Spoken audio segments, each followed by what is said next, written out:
ಚಾಮರಾಜನಗರದ ಪತ್ರಕರ್ತರ ಭವನದಲ್ಲಿ ಮಾತನಾಡಿದ ಅಂಬೇಡ್ಕರ್ ಪೀಪಲ್ಸ್ ಪಾರ್ಟಿ ಪರಾಜಿತ ಅಭ್ಯರ್ಥಿ ಸಿಎಂ ಕೃಷ್ಣ, ಅಂದಿನ ಸಚಿವ ವಿ ಸೋಮಣ್ಣ ಅವರು ಬಸವಣ್ಣನವರ ಪುತ್ಥಳಿಯನ್ನು ಡಾ ರಾಜ್ಕುಮಾರ್ ರಂಗಮಂದಿರದ ಮುಂಭಾಗ ಸ್ಥಾಪಿಸಲು ಗುದ್ದಲಿ ಪೂಜೆ ನೆರವೇರಿಸಿದ್ದರು. ಆದರೆ ಪುತ್ಥಳಿಯನ್ನು ರಾತ್ರೋರಾತ್ರಿ ಜಿಲ್ಲಾಡಳಿತ ಭವನದ ಮುಂಭಾಗ ಸ್ಥಳಾಂತರಗೊಳಿಸಿದ್ದ ಪ್ರಯುಕ್ತ ನ್ಯಾಯಾಲಯದಲ್ಲಿ ರಿಟ್ ಪಿಟಿಷನ್ ಸಲ್ಲಿಸಲಾಗಿತ್ತು. ಈ ಸಂಬಂಧ ನ್ಯಾಯಾಲಯ ಕಾಮಗಾರಿಯನ್ನು ಸ್ಥಗಿತಗೊಳಿಸಲು 6 ವಾರಗಳ ಗಡುವು ನೀಡಿ ಆದೇಶಿಸಿತ್ತು.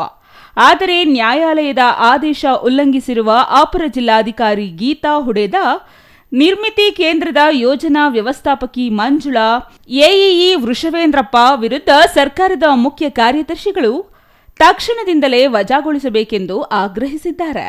ಚಾಮರಾಜನಗರ ಜಿಲ್ಲೆಯ ಜಿಲ್ಲಾ ಅಪರ ಜಿಲ್ಲಾಧಿಕಾರಿಯಾಗಿರ್ತಕ್ಕಂಥ ಶ್ರೀಮತಿ ಗೀತಾ ಹುಡೇದ್, ನಿರ್ಮಿತಿ ಕೇಂದ್ರದ ಯೋಜನಾ ನಿರ್ದೇಶಕರಾಗಿರ್ತಕ್ಕಂಥ ಶ್ರೀಮತಿ ಮಂಜುಳಾ ಮತ್ತು ಅಸಿಸ್ಟೆಂಟ್ ಎಕ್ಸಿಕ್ಯೂಟಿವ್ ಇಂಜಿನಿಯರ್ ವೃಷವೇಂದ್ರಪ್ಪ, ಇವರು 3 ಜನವೇ ಕೂಡಲೇ ಜಾರಿಗೆ ಬರುವಂತೆ ಸರ್ಕಾರ ಇವರನ್ನು ಸೇವೆಯಿಂದ ಅಮಾನತುಗೊಳಿಸಬೇಕು ಅಂತೇಳಿ ಇವತ್ತು ನಾವು ಸರ್ಕಾರದ ಮುಖ್ಯ ಕಾರ್ಯದರ್ಶಿ ಇವರಿಗೆ ಒತ್ತಾಯ ಮಾಡ್ತಾಯಿದ್ದೀವಿ ಮತ್ತು ಆಗ್ರಹ ಮಾಡ್ತಾಯಿದ್ದೀವಿ.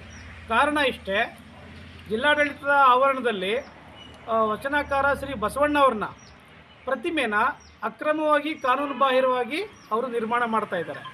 ಹೇಗೆ ಕಾನೂನು ಬಾಹಿರ ಅಂತ ಹೇಳಿದ್ರೆ, ಈಗಾಗಲೇ ಅದು ಜೆ.ಎಚ್. ಪಟೇಲ್ ಸಭಾಂಗಣದ ಮುಂಭಾಗ ಮತ್ತು ಜಿಲ್ಲಾ ರಂಗಮಂದಿರದ ಮುಂಭಾಗ ಪ್ರತಿಮೆ ಸ್ಥಾಪನೆ ಆಗಬೇಕು ಅಂತ ಹೇಳಿಬಿಟ್ಟು ರೆಸಲ್ಯೂಷನ್ ಆಗಿತ್ತು. ಆಲ್ರೆಡಿ ಅದು ಶಿಲಾನ್ಯಾಸ ನೆರವೇರಿಸಿದ್ರು ವಿ ಸೋಮಣ್ಣ ಅವರು ಇಲ್ಲಿ ಜಿಲ್ಲಾ ರಂಗಮಂದಿರದ ಮುಂಭಾಗ.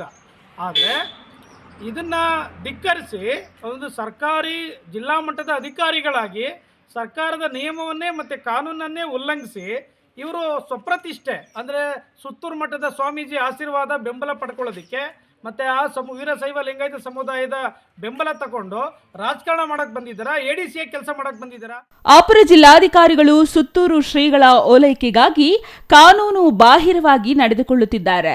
ಬಸವಣ್ಣನವರ ಪುತ್ಥಳಿಯನ್ನು ಎಲ್ಲರ ವಿಶ್ವಾಸ ಹಾಗೂ ರಾಜ್ಯ ಮರ್ಯಾದೆಯೊಂದಿಗೆ ಉದ್ಘಾಟನೆ ಮಾಡಬೇಕಿದೆ. ಇಲ್ಲವಾದಲ್ಲಿ ಮುಂದಿನ ಬುಧವಾರ ಜಿಲ್ಲಾಡಳಿತ ಭವನಕ್ಕೆ ಮುತ್ತಿಗೆ ಹಾಕಲಾಗುವುದು. ಮುಖ್ಯಮಂತ್ರಿಗಳ ಭೇಟಿ ಸಂದರ್ಭ ಮುಖ್ಯಮಂತ್ರಿಗಳಿಗೆ ಕಪ್ಪು ಬಾವುಟ ಪ್ರದರ್ಶಿಸಲಾಗುವುದು ಎಂದು ಎಚ್ಚರಿಕೆ ನೀಡಿದರು. ಸುದ್ದಿಗೋಷ್ಠಿಯಲ್ಲಿ ದೂರಾಧಾರ ಹೊಂಗನೂರು ನಟರಾಜು, ನಾಗೇಶ್ ಭೋಗಾಪುರ, ಅಂಬರೀಶ್ ಕದಂಬ, ನಿಂಗರಾಜು ಮತ್ತಿತರರು ಹಾಜರಿದ್ದರು. Irasavadi Siddappaji, CTV news,